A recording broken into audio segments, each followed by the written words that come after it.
The galaxy was dying, and everyone knew it. For 3 long years, something terrible had been moving through space like a hungry beast. The Nightmare Horde, that's what they called it, ate everything in its path. Entire planets disappeared overnight. Billions of people turned into fuel for more killing machines. Council Prime Vex stood in the great meeting hall, watching the holographic map of their galaxy. Red dots showed where worlds used to be. Now they were just empty space and floating debris. Another star system blinked out as he watched. Gone. Just like that. The assembled alien leaders filled the chamber with worried sounds, clicking, chirping, growling. Some had tentacles that writhed nervously. Others had fur that stood on end. All of them were scared. Really scared. My friends, Vex said, his voice carrying across the silent room. We are out of options.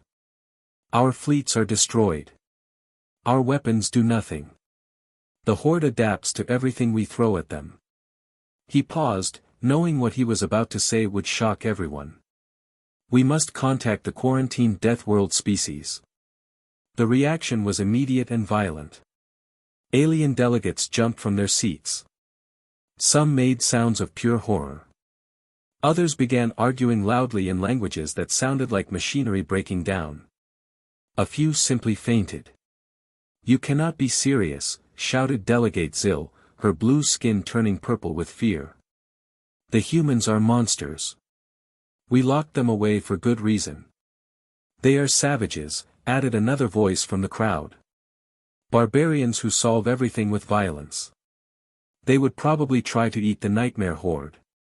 Vex raised his hands for silence. I have studied their history files. Yes, they are brutal. Yes, they fight constantly. But they also survive things that would kill any of us. They live on a planet that tries to murder them every day, and they think it's normal. The debate continued for hours. Some delegates argued that death was better than asking Deathworlders for help. Others pointed out that death was coming anyway, so why not try the impossible? Finally, Ambassador Krell stood up. He was old, even by his species standards, with gray scales and tired eyes. I will go, he said simply. Someone has to try. The other delegates stared at him. Going to the human homeworld was considered suicide. Their planet was so dangerous that just breathing the air could kill most species. The gravity was crushing. The weather was insane. And the humans themselves, well, nobody really knew what they were capable of anymore. 3 days later, Krell's small scout ship jumped out of hyperspace at the edge of the Sol system. His instruments immediately started screaming warnings. The space around Earth was filled with structures, massive metal stations, weapon platforms, and ships that looked like they were built to fight wars no civilized species could imagine. This is impossible, Krell whispered to his computer. Our intelligence said they were primitive. Stone tools and simple weapons. His ship's communication system crackled to life. The voice that came through was calm, confident, and speaking perfect galactic standard. Unknown vessel, this is Admiral Jake Mitchell of the Terran Defense Force. You are entering restricted space. Please state your business. Krell's hands shook as he reached for the transmitter. Admiral Mitchell, I am Ambassador Krell of the Galactic Union. I come seeking assistance. There was a pause. Then, impossibly, the human laughed. Ambassador, we've been monitoring galactic communications for decades. We know about the Nightmare Horde. We know why you're here. Another pause. Permission granted to approach Earth. We have a lot to discuss. As Krell's ship was guided toward the massive space station orbiting Earth, he saw something that made his blood freeze. Human ships were everywhere, not just a few patrol boats, but thousands of warships. They looked crude compared to Union technology, but there was something terrifying about them. They were built like weapons. Every line, every surface, every detail screamed one thing: these were made for war. How long have they been preparing? Krell asked himself. The answer came from Admiral Mitchell's voice over the communicator. Ever since we first detected the Horde's expansion pattern 40 years ago. We knew they'd reach Union space eventually. We've been getting ready.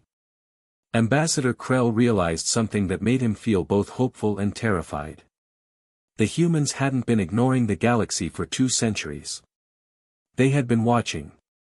Learning. Planning. And now, the galaxy's greatest monsters were about to meet Earth's children. Admiral Mitchell walked through the corridors of Fortress Luna like he owned the place. Which, technically, he did. The massive military base hung in Earth's orbit like a metal moon, bristling with weapons that made Ambassador Krell's translator spark and smoke just trying to process the data. Your technology readings are unusual, Krell said carefully, his 4 eyes trying to take in everything at once. The walls were covered with displays showing ship movements, weapon counts, and tactical information that made no sense to his civilized mind. Unusual is one word for it, Mitchell replied with a grin that showed too many teeth. We prefer creative. They stopped at a massive viewing window that looked out into space. Krell gasped. Floating in formation around Fortress Luna were hundreds of human warships. They looked nothing like the elegant, curved vessels of the Galactic Union. These were angular, brutal things covered in armor plating and weapon ports. They looked like someone had taken the idea of a spaceship and asked a particularly violent child to redesign it. How many ships do you have? Krell asked weakly. Captain Lisa Brooks stepped forward, a datapad in her hands and a smile that could freeze plasma. That's classified. But let's just say we've been busy during our little vacation from galactic politics. She pulled up a holographic display that made Krell's translator give up entirely and start displaying error messages. We've been listening to your communications since day 1 of the quarantine. Every battle report, every emergency broadcast, every secret military frequency.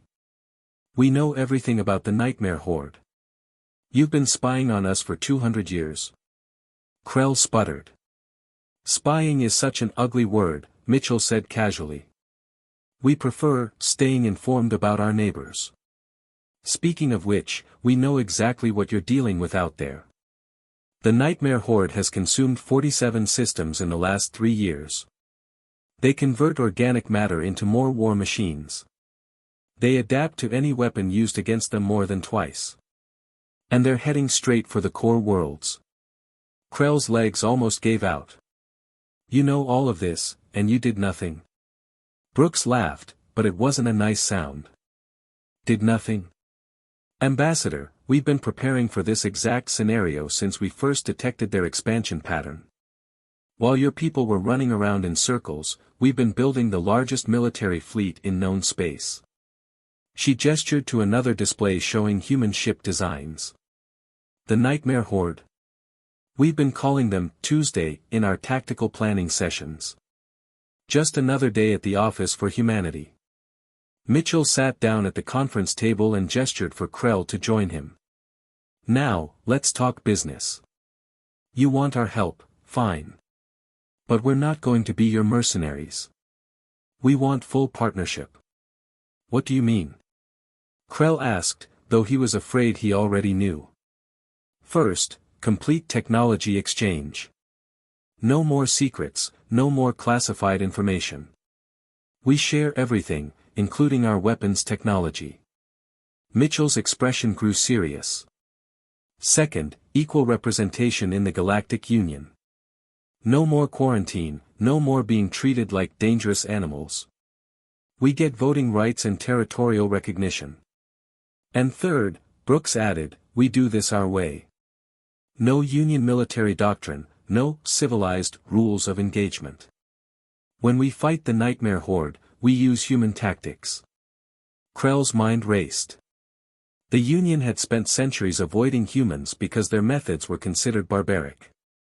They solved problems with violence, used weapons that other species considered war crimes, and had a disturbing tendency to win battles they should have lost by doing things that defied common sense. But the alternative was extinction. The Union Council will never agree to, Krell started. The Union Council is desperate, Mitchell interrupted. Half your space is gone. Your fleets are destroyed. Your member worlds are evacuating by the millions. You came here because you're out of options. Brooks leaned forward. Here's the thing, Ambassador. We've run the numbers. With our current fleet strength and tactical advantages, we give the galaxy about a 60% chance of survival. Without us, the Nightmare Horde reaches the core worlds in 18 months. The silence stretched out. Krell could hear the hum of human technology all around him, alien and frightening but undeniably powerful.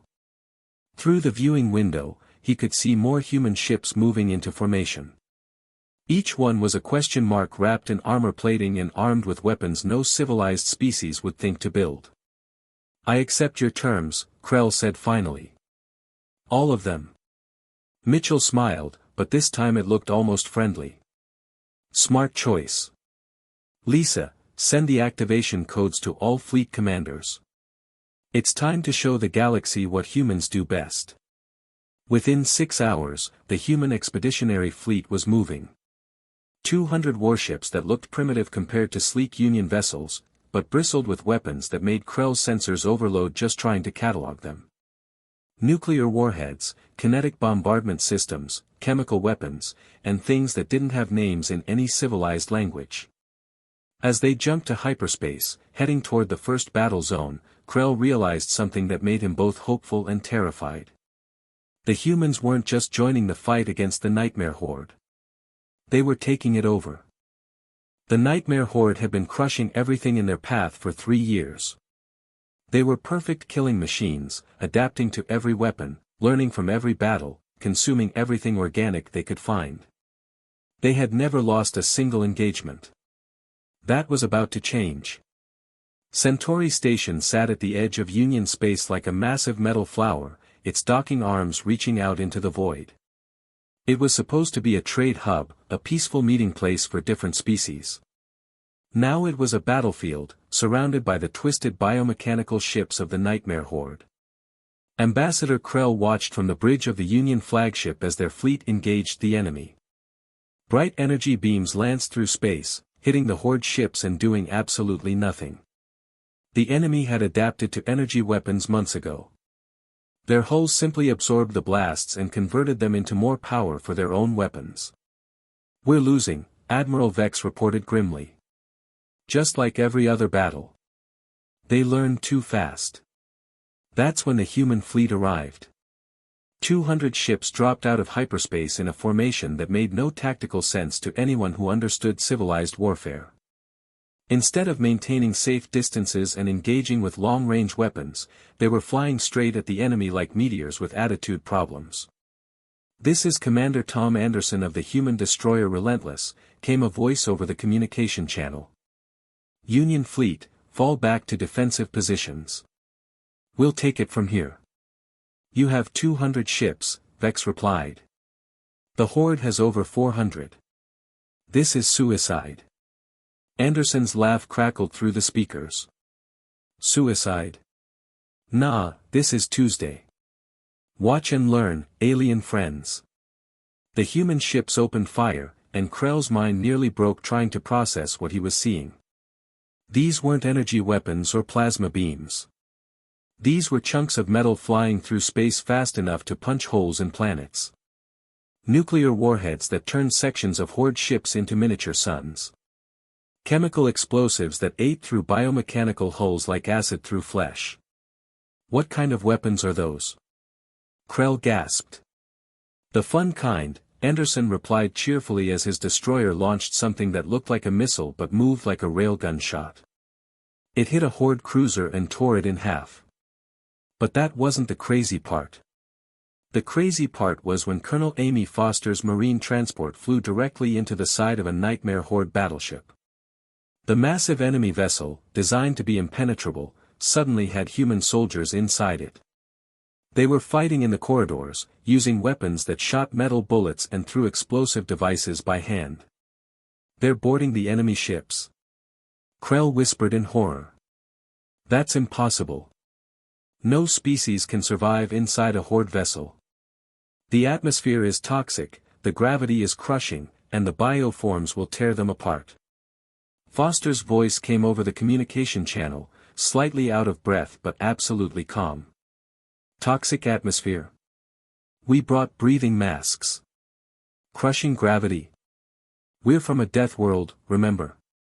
As for the bioforms. The sound of gunfire and explosions filled the channel. Let's just say they weren't expecting visitors who fight back. On the main display, Krell watched human marines moving through the enemy ship like they owned the place. They used explosives to blow through locked doors, shot bioforms with primitive chemical projectile weapons, and when they ran out of ammunition, they apparently just hit things with metal tools until they stopped moving. But the most insane moment came when Anderson's destroyer took a direct hit from 3 Horde ships at once. The human vessel was crippled, engines dead, hull breached in a dozen places. Any civilized captain would have ordered evacuation. Instead, Anderson did something that made Krell question everything he thought he knew about warfare. All hands, abandon ship in 30 seconds, Anderson announced calmly. I'm going to use the reactor as a party favor. You're going to what? Vex demanded. Ram this thing right into their biggest ship and overload the reactor, Anderson explained like he was discussing lunch plans. Should make a pretty decent explosion. Krell watched in fascination and horror as the human destroyer, dead in space and burning from a dozen wounds, suddenly fired its emergency thrusters. It limped toward the largest Horde battleship like a wounded predator making one last attack. Those aren't weapons, Krell transmitted, his voice shaking. That's madness. Same thing, Anderson replied cheerfully. The destroyer hit the Horde battleship at ramming speed. For a moment, nothing happened. Then both ships disappeared in a flash of light that could be seen from 3 star systems away. Across the battlefield, similar scenes were playing out. Human ships that should have been destroyed kept fighting with weapons that shouldn't have worked. Marines boarding enemy vessels and winning battles inside ships designed to kill any organic life. Captains using their own ships as guided missiles when conventional weapons weren't enough. The Nightmare Horde, which had adapted to every civilized tactic, had no answer for human insanity. Their biomechanical systems couldn't process tactics that involved intentionally damaging your own equipment to hurt the enemy more. Their adaptive algorithms couldn't learn to counter weapons that worked by simply hitting things really, really hard. Within 6 hours, the battle was over. The Nightmare Horde fleet was destroyed, their ships reduced to floating debris and radiation signatures. The human fleet had lost 60 ships and thousands of personnel, losses that would have been considered catastrophic by any civilized military. The humans called it a pretty good warm-up exercise. As the human survivors regrouped around Centauri Station, Krell finally understood why his species had quarantined Earth. It wasn't because humans were evil or primitive. It was because they were absolutely, completely, utterly insane. And right now, that was exactly what the galaxy needed. The victory at Centauri Station had been sweet, but it didn't last long. 3 weeks later, the Nightmare Horde came back, and they were different. Smarter. Deadlier. Chief Engineer Mark Davis watched his tactical display with growing concern as human kinetic rounds bounced off enemy hulls that had been easy targets just days before. The Horde ships now had thick, layered armor that could absorb the impact of railgun slugs and nuclear warheads. Captain, Davis called out from his engineering station aboard the Indomitable. They're learning. The Horde has developed countermeasures for our kinetic weapons. Our missiles aren't penetrating their hulls anymore. Captain Jennifer Hayes studied the battle data flowing across her screens. The human fleet was still fighting, but what had been quick, decisive victories were turning into long, bloody slugging matches. Ships that should have been destroyed in minutes were taking hours to kill. Worse, they were starting to copy human tactics. Look at that, Hayes muttered, pointing at her display. That Horde cruiser just rammed one of our destroyers. They're using our own moves against us. The communication channel crackled with reports from other human ships. This is Captain Wilson on the Defiant. Enemy vessels are using suicide attacks now. They're learning to fight like us. Captain Rodriguez here. The Horde is using chemical weapons. Repeat, they're using chemical weapons. How is that even possible? Hayes gritted her teeth. The Nightmare Horde's greatest strength had always been their ability to adapt. They studied every battle, learned from every encounter, and evolved their tactics faster than any organic species could match. Now they were adapting to human warfare, and that was a terrifying thought. They're turning our own madness against us, she said quietly. Davis looked up from his console. So what do we do, Captain? Hayes smiled, but it wasn't a nice smile. It was the kind of smile that had made other species quarantine humanity in the first place. Simple. We adapt faster. What happened next would have been impossible for any civilized species to pull off. While the battle raged around them, human engineers began tearing apart their own ships and rebuilding them on the fly. Davis grabbed a plasma torch and started welding a Union particle beam generator directly onto a human missile guidance system. The two technologies were completely incompatible. One used energy manipulation that required precise calibration, while the other was designed to hit things really hard. By every law of physics and engineering, they shouldn't have been able to work together. Davis made them work anyway. Particle kinetic hybrid online, he reported 20 minutes later. It's ugly, it's unstable, and it'll probably explode if we look at it wrong. But it'll punch through their new armor. Across the fleet, similar scenes were playing out. Human crews were combining their own brutal technology with sophisticated alien equipment in ways that made Union scientists want to cry. They welded gravity manipulators to nuclear warheads, attached quantum processors to chemical explosive systems, and somehow managed to make it all function. Lieutenant Robert Clark, working in the weapons bay of the Indomitable, had an idea that was either brilliant or completely insane. Possibly both. He took apart a captured Horde bioship component, a gravity manipulation device that the enemy used for propulsion, and combined it with a human tactical nuclear warhead. Captain, Clark called over the ship's intercom. I've created something new. I'm calling it a gravity bomb. It should collapse spacetime in a localized area and tear apart anything within the effect radius. Should? Hayes asked. Well, it might also create a small black hole that destroys the entire star system. But probably not. Good enough. Load it up. Meanwhile, Sergeant Kelly Martinez was having her own breakthrough in the ship's computer core. She had figured out how to hack into the neural network systems that the Horde used to coordinate their bioships. It was like performing brain surgery on a computer virus while riding a roller coaster, but Martinez made it look easy. I can turn their own ships against each other, she reported. Upload a modified virus into their communication network, and they'll think their own fleet is the enemy. How long will it take? Hayes asked. Give me 10 minutes and a lot of coffee. The battle continued to rage while human crews performed engineering miracles that shouldn't have been possible. They modified weapon systems in real time, created new technologies from spare parts, and solved problems that Union scientists had been working on for decades. Ambassador Krell, watching from the bridge of his observation ship, couldn't believe what he was seeing. This is impossible, he whispered to his aide. They're redesigning their entire fleet during active combat. How are they doing this? His aide, a young Union engineer, was equally amazed. They're treating impossible engineering challenges like weekend hobby projects.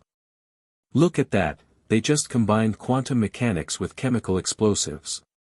That should have taken our best scientists years to figure out. The tide of battle began to turn as human ingenuity met Horde adaptation head-on. The new hybrid weapons punched through upgraded armor. Gravity bombs created localized disasters that the Horde couldn't adapt to fast enough. Hacked bioships turned on their own fleets, creating chaos in the enemy formation. But the most impressive moment came when Hayes ordered her crew through 17 consecutive weapons modifications during a single engagement.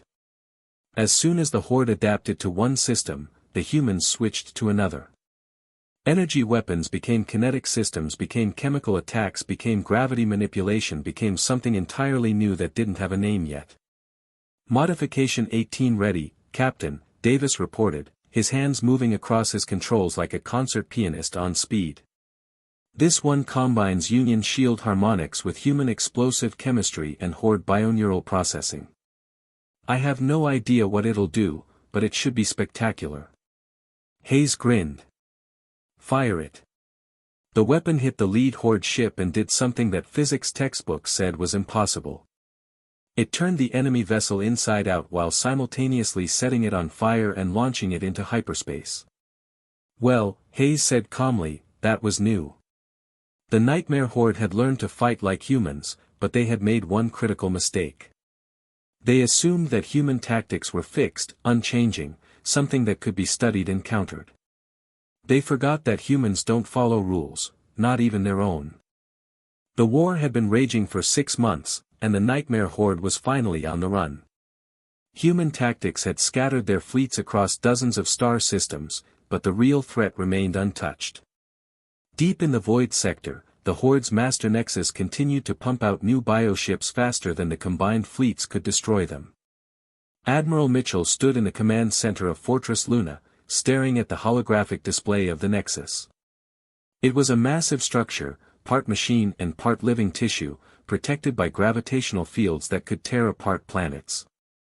Around it swirled a storm of twisted spacetime that made hyperspace travel impossible within a light-year radius.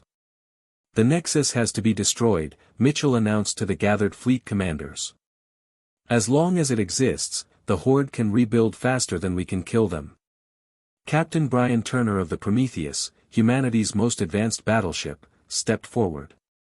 What's the plan, Admiral?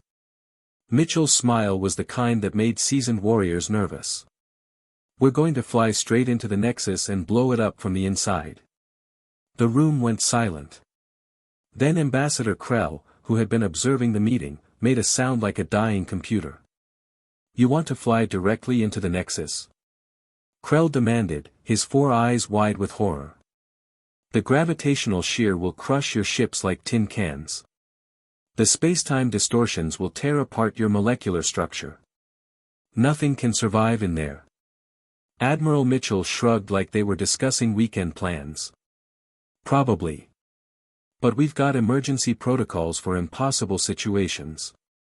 We're really good at not dying when we should. The Union representatives looked at each other in that special way that meant they were seriously questioning their alliance with the crazy Deathworlders. General Vex, the Union's military commander, cleared his throat nervously. Admiral, even by human standards, this plan is. He struggled for words. This is beyond madness. This is actively seeking death. Same thing, Mitchell replied cheerfully. Turner, you volunteering for this mission? Captain Turner grinned. Wouldn't miss it for the world. The Prometheus has been through worse. When?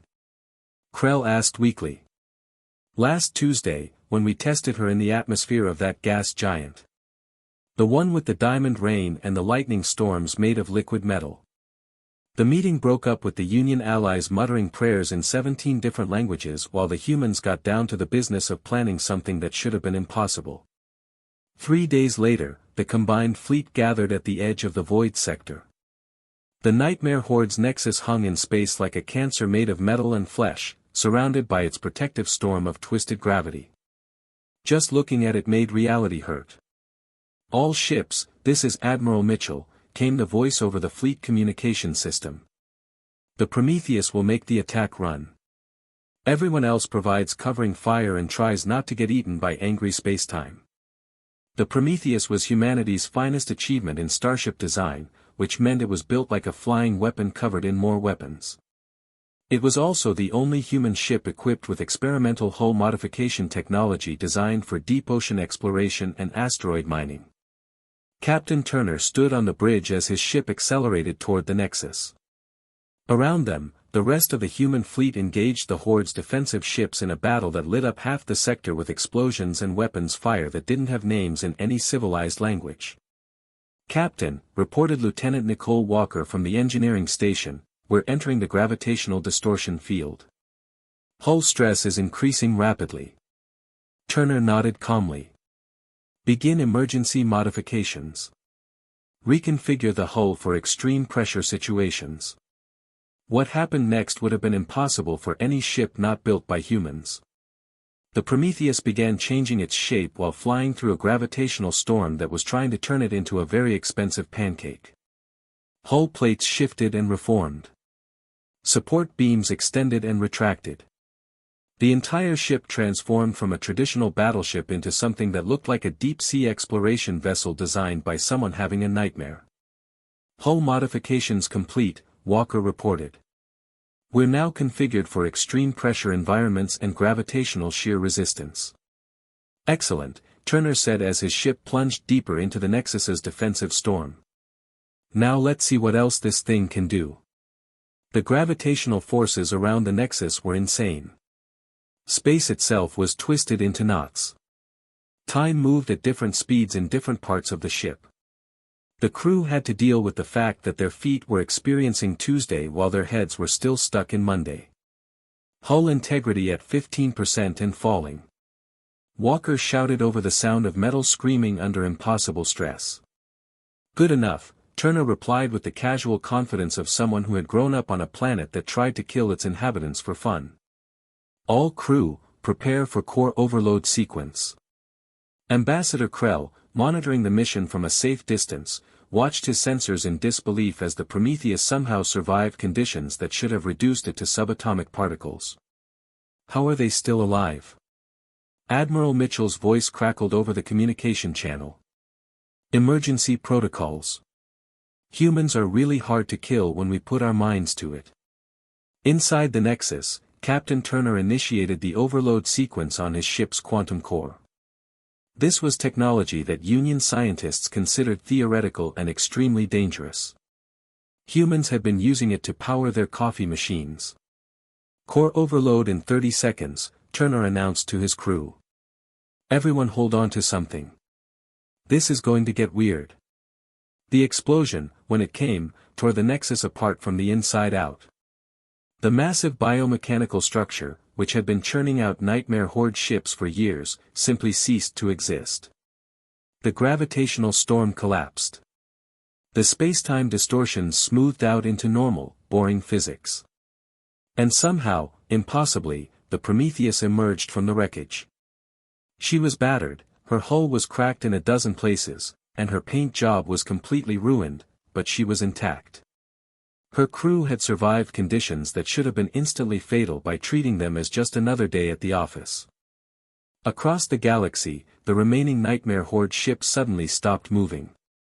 Without the Nexus to coordinate them, they were just sophisticated biomachines with no purpose. Within hours, they began shutting down on their own. The war was over. Ambassador Krell found himself shaking as he transmitted to Admiral Mitchell. The Union Council has voted.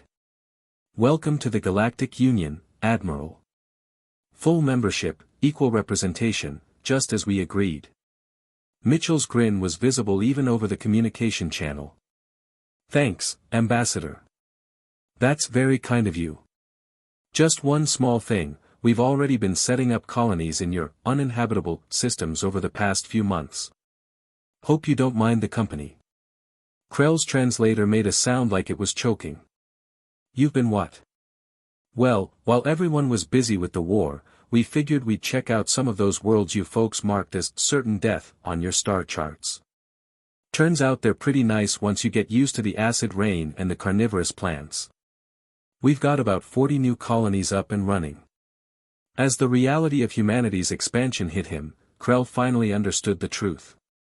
His species hadn't quarantined Earth to protect the galaxy from humans. They had quarantined Earth to protect humans from the galaxy.